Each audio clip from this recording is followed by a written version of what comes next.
Hello student, class 7 की science की class में आज हम पढ़ेंगे चैप्टर 8 पवन तूफान और चक्रवात का पार्ट 2। हमारे पिछले पार्ट 1 में हमने पढ़ा था कि वायु दाब डालती है और वायु के अनेक गुण होते हैं, जिसमें से एक गुण था कि वायु का वेग बढ़ाने पर क्या होता है, वायु का दाब घट जाता है। इसे हमने एक एक्टिविटी के थ्रू भी समझा था। आज उन्हीं गुणों के आधार पर हम नेक्स्ट गुण पढ़ेंगे वायु का। वायु गर्म करने पर प्रसारित होती है, यानी गर्म करने पर वायु का प्रसार होता है। प्रसार का मतलब फैलना, ठीक है। तो इसे भी हम एक एक्टिविटी के थ्रू समझेंगे कैसे होता है ये।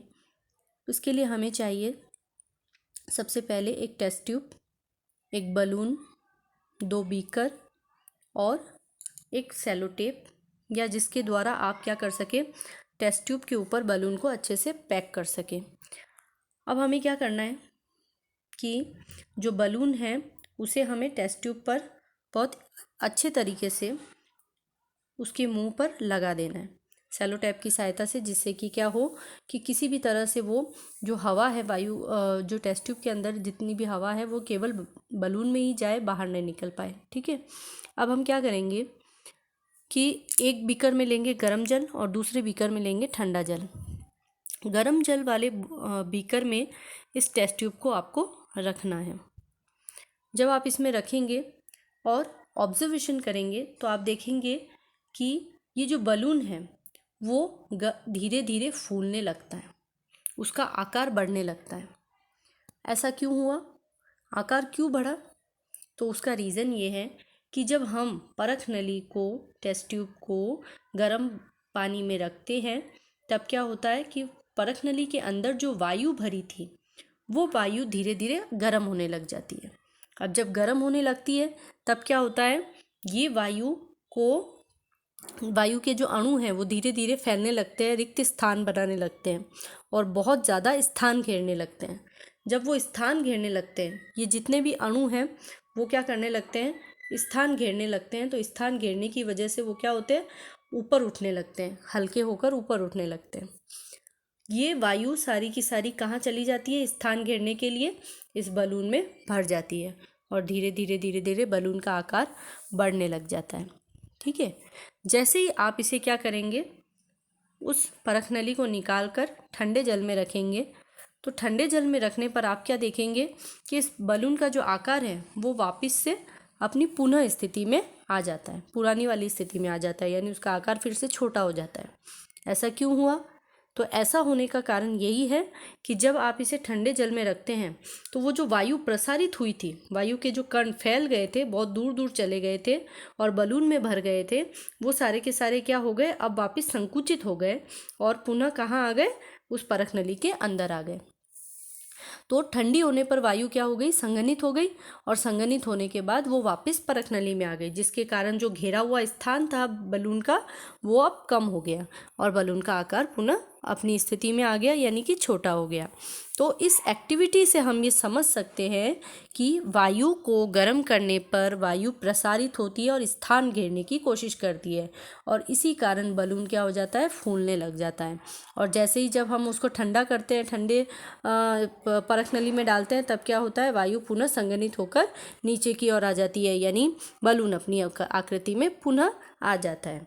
तो इस एक्टिविटी से आपने क्या समझा, वायु गर्म होने पर नेक्स्ट एक्टिविटी आपकी क्या है कि गर्म वायु ठंडी वायु से हल्की होती है। इसको आप कैसे समझाएंगे कि गर्म वायु जो है वो ठंडी वायु से हल्की होती है? वायु का ये गुण है, आपको याद भी रखना है, क्योंकि आगे आने वाली सारी एक्टिविटीज़, जितनी भी प्राकृतिक घटनाएं हम पढ़ेंगे, उसके लिए ये थ्योरी जो है वो बहुत ज़्यादा इंपॉर्टेंट है।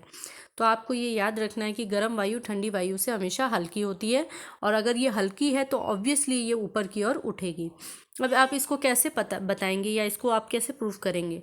तो सबसे पहले आप क्या करेंगे, एक लकड़ी की स्टैंड लेंगे, एक लकड़ी का क्या ले लेंगे, स्टैंड ले लेंगे, या उसको क्या ले लेंगे, तराजू के आकार में बांध लेंगे। अब इन दोनों हिस्सों पर, इन तराजू या लकड़ी के स्टैंड के दोनों हिस्सों पर आपको क्या करना है, एक एक पॉलीथीन की थैली लगानी है। एक पॉलीथीन की थैली आप इस तरह से लगा देंगे चित्र में दिखाए अनुसार, ठीक है। अब आप क्या करेंगे, जब आपने इसको सामान्य स्थिति में लिया तब आप देखेंगे कि जो थैली है, दोनों पॉलीथीन की थैलियाँ जो है वो संतुलित अवस्था में है, यानी इनमें कोई भी आकार में परिवर्तन या ऊपर नीचे स्थिति में आपको ये नहीं दिखाई दे रही है। जैसे ही आप क्या करेंगे, अब सेकंड स्टेप में आपको क्या करना है कि एक पॉलीथीन के नीचे आपको मोमबत्ती रखनी है। इस प्रकार से रखनी है, इतनी सावधानी के साथ रखनी है ताकि ये थैलियाँ जले नहीं, ठीक है। ऊपर की ओर रखनी है, केवल मोमबत्ती की लौ से निकलने वाला जो धुआं है वो धुआं केवल उस पॉलीथीन में जाना चाहिए। तो आपको ये स्थिति में उसको रखना है। आप देखेंगे कि धीरे धीरे क्या होगा कि ये जो पॉलीथीन जिसके नीचे आपने मोमबत्ती की लौ जलाकर रखी है वो पॉलीथीन ऊपर की ओर चली जाती है, यानी हल्की हो जाती है, और दूसरी तरफ वाले दूसरे हिस्से वाला जो पॉलीथीन है वो नीचे की तरफ खिसक कर आ जाता है। ऐसा क्यों हुआ?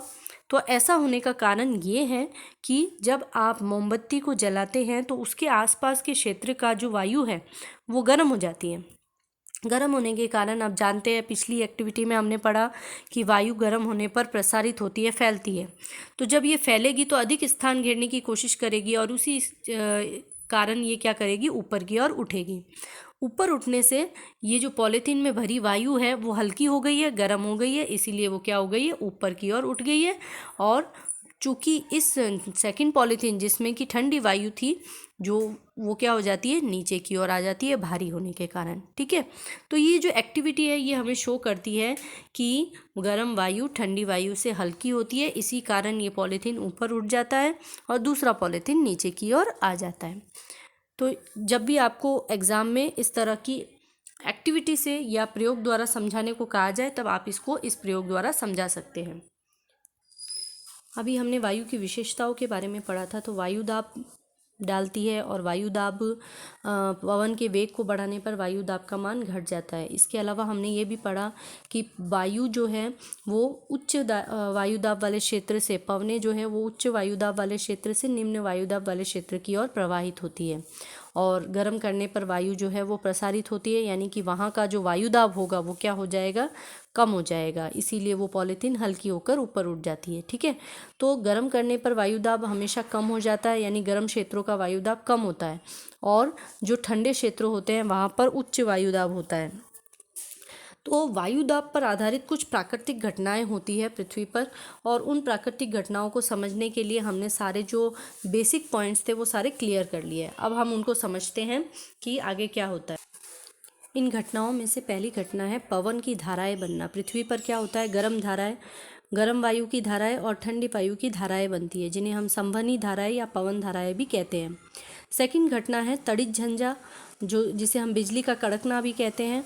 और लास्ट आता है चक्रवात यानी तूफान की स्थिति। तो ये जो घटनाएं हैं, इन घटनाओं के बारे में हम विस्तार से अभी अध्ययन करेंगे। सबसे पहले हम ले लेते हैं पवन धाराएं या संवहनी धाराएं, ये कैसे बनती है। तो देखिए, पवन धाराएं, पवन हमने पहले ही पवन की परिभाषा पढ़ रखी है कि जो गतिशील वायु होती है उसे हम क्या कहते हैं, पवन कहते हैं। अब वायु गतिशील क्यों होती है, उसका मेन रीज़न क्या है। वायु के गतिशील होने का मेन रीज़न यही है कि जो पृथ्वी है वहाँ पर जो सूर्य का प्रकाश है वो पूरी तरह से एक समान रूप से पृथ्वी को प्राप्त नहीं होता है।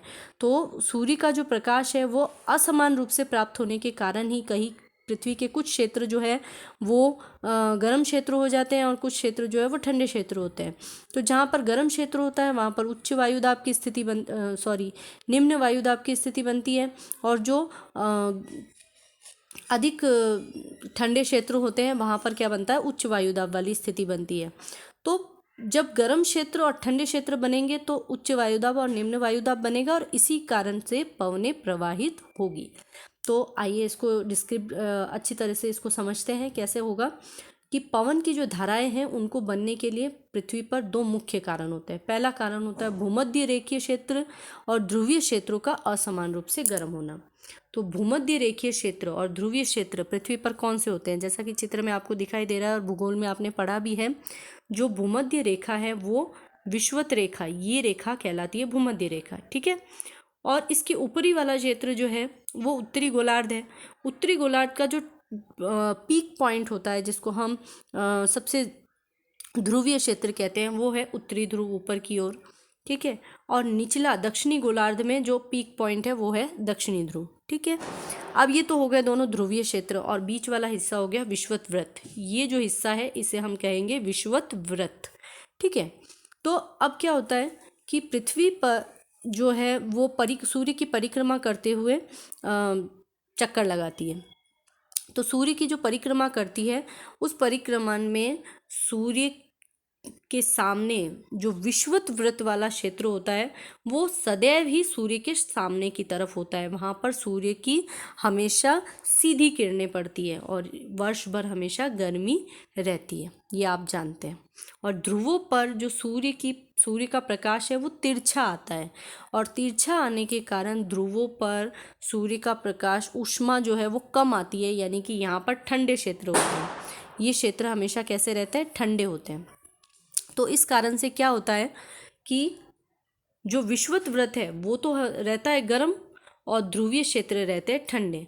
तो ऑब्वियसली विषुवत वृत्त के ऊपर की जो वायु होगी वो भी क्या हो जाएगी? गर्म हो जाएगी, और गर्म होने के कारण ये हल्की होकर ऊपर उठेगी। जब यहाँ पर हल्की होकर ऊपर उठेगी, वायु का घनत्व कम हो जाएगा, वायु के कण कम हो जाएंगे, तो इस क्षेत्र में क्या होगा कि निम्न वायुदाब का क्षेत्र बनेगा, यानी कि वायु का दबाव अब कम हो गया। तो ये क्षेत्र जो है वो बन जाता है निम्न वायुदाब का क्षेत्र। ठीक है। निम्न वायुदाब के क्षेत्र के कारण क्या हो गया? अब जो ध्रुवीय क्षेत्र है, दोनों ओर के जो ध्रुवीय क्षेत्र हो गए, उत्तरी ध्रुव और दक्षिणी ध्रुव, यहाँ पर हो गया ठंडी वायु। ठंडी वायु यानी कि वायु का घनत्व बहुत ज़्यादा है, यानी कि वायु का दबाव बहुत ज़्यादा है। तो यहाँ पर बन गए उच्च वायुदाब के क्षेत्र। ये दोनों क्षेत्र क्या बन गए? उच्च वायुदाब के क्षेत्र। अब आप जानते हैं कि कोई भी पवनें जो होती है वो हमेशा उच्च वायुदाब से निम्न वायुदाब की ओर चलती है, यानी कि वायु हमेशा पृथ्वी हमेशा एक दूसरे को संतुलित करने की कोशिश करती है। तो हमेशा क्या होता है कि उच्च वायुदाब वाली स्थिति से पवनें निम्न वायुदाब वाली क्षेत्र को घेरने के लिए आती है। तो यहाँ पे क्या होगा कि उत्तरी ध्रुव से, यानी दोनों प्रकार के ध्रुवों से जो ठंडी हवाएं हैं वो वायु निम्न वायुदाब वाला क्षेत्र यानी कि विषुवत रेखा को घेरने के लिए आता है, और ये जो क्षेत्र है वहाँ पर पवनें चलने लगती है। ठीक है। तो ये तो एक मुख्य कारण हो गया भूमध्य रेखीय क्षेत्र और ध्रुवीय क्षेत्रों का असमान रूप से गर्म होना, इसके कारण पवनें चलती हैं। ठीक है।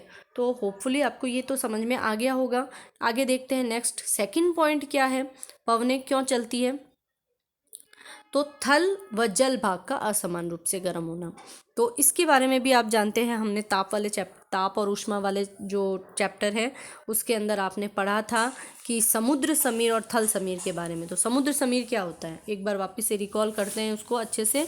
समुद्र समीर क्या है कि जो दिन के समय क्या होता है, समुद्र के ऊपर की जो वायु होती है वो क्या होती है? गर्म होकर ऊपर की ओर उठने लगती है। जस्ट अ मिनट, एक बार वापस इसको देखें। जो दिन के समय क्या होता है, जो थल क्षेत्र होते हैं,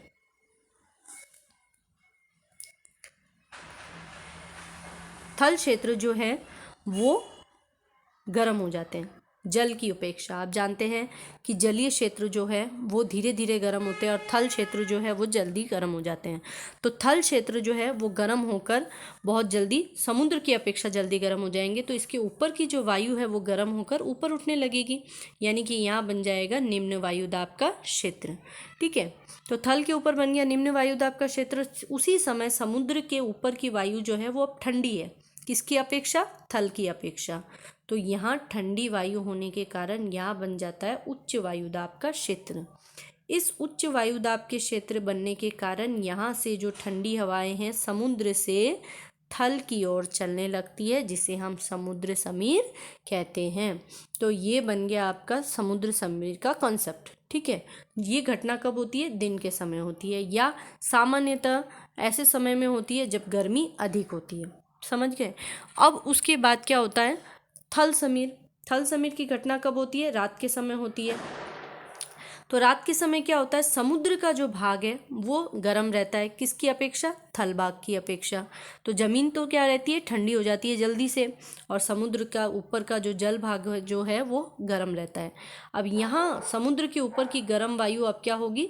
ऊपर की ओर उठेगी, हल्की हो जाएगी, चूँकि गर्म है इसलिए हल्की होकर ऊपर उठेगी, और थल भाग से जो ठंडी हवाएं हैं वो कहाँ चलेगी, समुद्र की ओर। यानी समुद्र पे बन गया आपके निम्न वायुदाब का क्षेत्र और थल भाग पे बन गया उच्च वायुदाब का क्षेत्र। तो थल भाग से समुद्र की ओर ठंडी हवाएं चलती है, जिसे हम क्या कहते हैं, थल समीर कहते हैं। तो ये जो घटना है ये तो हो गई आपकी थल और जल भाग का असमान रूप से गर्म होना। ये तो एक बहुत छोटा सा कंसेप्ट हो गया। पृथ्वी पर इसका क्या परिणाम होता है उसके बारे में एक अच्छे से जानकारी लेते हैं। जैसे जो थल भाग, जो मानसूनी हवाएं चलती है, सामान्यतः क्या होता है ग्रीष्म ऋतु में और सर्दी की ऋतु में क्या होता है कि ग्रीष्म ऋतु में दक्षिण पश्चिमी दिशा से मानसून निर्मित होता है। दक्षिण पश्चिम दिशा का मतलब क्या हो गया, ये वाला हिस्सा जो आप देख पा रहे हैं, ये रेगिस्तान वाला हिस्सा या अरब सागर से उठने वाला हिस्सा, ठीक है। तो दक्षिण पश्चिम भाग में क्या होता है, जो समुद्री इलाका है यानी अरब सागर या हिंद महासागर का जो इलाका है, वहाँ से क्या होता है, समुद्रों के ऊपर क्या बनता है, उच्च वायुदाब का क्षेत्र बन जाता है ग्रीष्म काल में। क्योंकि ग्रीष्म काल में अभी आपने कंसेप्ट पढ़ा कि गर्मियाँ जब ज़्यादा होगी तो समुद्र का जो जल है वहाँ पर तो ठंडक होगी, यानी वहाँ पर वायु ठंडी होगी, और जो थल भाग है, धरती जो ज़मीन वाला हिस्सा है वो क्या हो जाए, जल्दी गर्म होगा।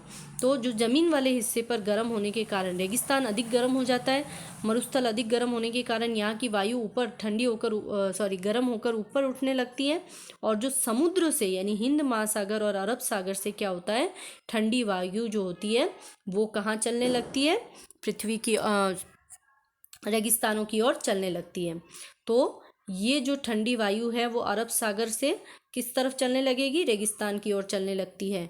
यानी कि ये पवनें जो हैं वो अपने साथ जलवाष्प लेकर आती है, क्योंकि ठंडी वायु है अपने साथ बहुत ज़्यादा मात्रा में जलवाष्प लेकर आएगी, बहुत अधिक घनत्व वाली होगी, और इसके साथ ये जो पवनें हैं वो, चूँकि आप जानते हैं जल चक्र में आपने पढ़ा है कि जो वायु जलवाष्प के साथ आती है वो सबसे ज़्यादा बादल बनाती है, और बादल बनाएगी तो वो वर्षा भी लेकर आएगी। तो ऐसी पवनें जो हैं वो मानसूनी पवनें कहलाती है, जो कि अपने साथ वर्षा लेकर आती है और बरसती है। तो ये हिंद महासागर और अरब सागर से उठने वाली ये जो मानसूनी पवनें हैं वो क्या करती है, फिर भारत में वर्षा करती है या ज़मीनी क्षेत्रों में वर्षा लेकर आती है। ऐसी पवनों को हम मानसूनी पवनें कहते हैं। अब ये तो हो गई ग्रीष्म काल में। शीतकाल में जस्ट इसका उल्टा होता है। तो शीतकाल में क्या होता है, जो हवाएं आती है वो पवनें कहाँ से आती है, बर्फीले क्षेत्रों से आती है, ऊपरी पहाड़ी क्षेत्रों से। कैसे होता है ये कंसेप्ट, देखो सर्दियों के समय क्या होता है, महासागरों का जो जल है वो कैसा रहता है, ज़मीन की अपेक्षा गर्म रहता है। गर्म रहने के कारण महासागरों के ऊपर की वायु गर्म होकर ऊपर उठती है, जिसके कारण महासागरों पर क्या बनता है, निम्न वायुदाब का क्षेत्र बन जाता है। और उच्च वायुदाब का क्षेत्र कहाँ बनता है, वो बनता है बर्फीले क्षेत्रों में, पहाड़ी क्षेत्रों में।